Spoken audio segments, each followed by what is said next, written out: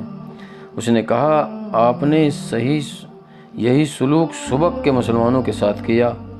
اس کا نتیجہ یہ ہوا کہ انہوں نے وہاں مسلمانوں کے کیمپ سے اس مسلمان فوجی کو بھگا دیا جسے ہم نے خطرناک جاسوس سمجھ کر قید میں ڈال دیا تھا۔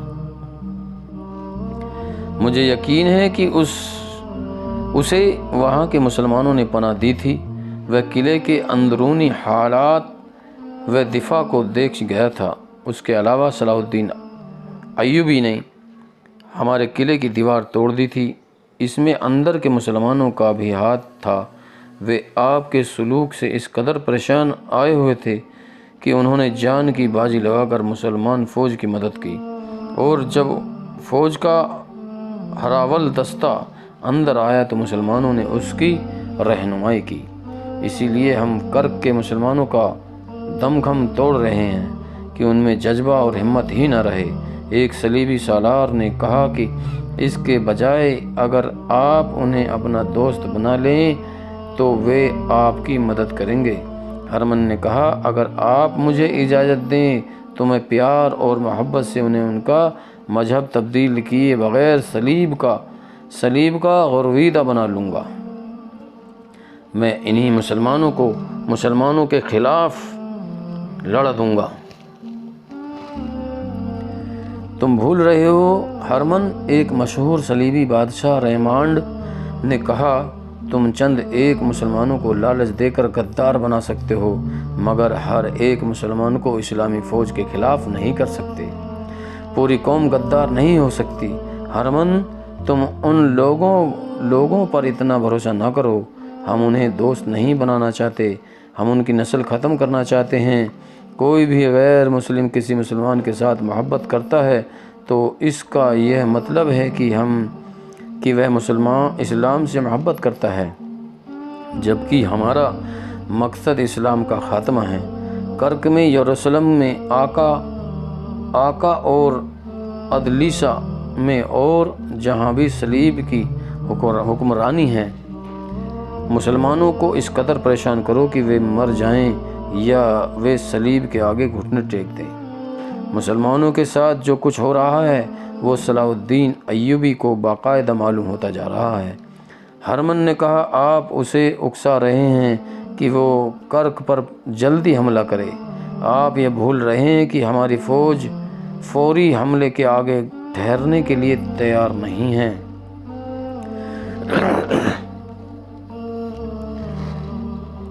اس کا حل یہ نہیں ہے کہ ہم مسلمان باشندوں کو سر پر بیٹھا لیں۔ فلپ گانگسٹس نے کہا، آپ لوگ مسلمان جنگی قیدیوں کو ابھی تک پال رہے ہیں، انہیں قتل کیوں نہیں کر دیتے؟ اس لیے کہ ایوبی ہمارے قیدیوں کو قتل کر دے گا۔ گے آف لوجنیان نے جواب دیا، ہمارے پاس مسلمانوں کے کل 361 قیدی ہیں، مسلمانوں کے پاس ہمارے 1275 قیدی ہیں۔ کیا ہم ایک مسلمان کو مارنے کے لیے 4 صلیبی نہیں مروا سکتے؟ آگسٹن نے کہا، ہمارے وہ قیدی جو صلاح الدین ایوبی کے پاس ہیں بزدل تھے، وہ لڑنے کے بجائے قید ہوئے، وہ زندہ رہنا چاہتے تھے تو مسلمانوں کے ہاتھوں مر جائیں تو اچھا ہے۔ تم اطمینان سے مسلمان قیدیوں کو ختم کر دو۔ دوستو، اگلا پارٹ ہم دوسری کڑی میں سنائیں گے۔ ہمارا channel all rounder Rajput subscribe کریں، شیئر کریں۔ آگے کی پارٹ سننے کے لیے آپ ہمارا چینل ضرور سبسکرائب کریں۔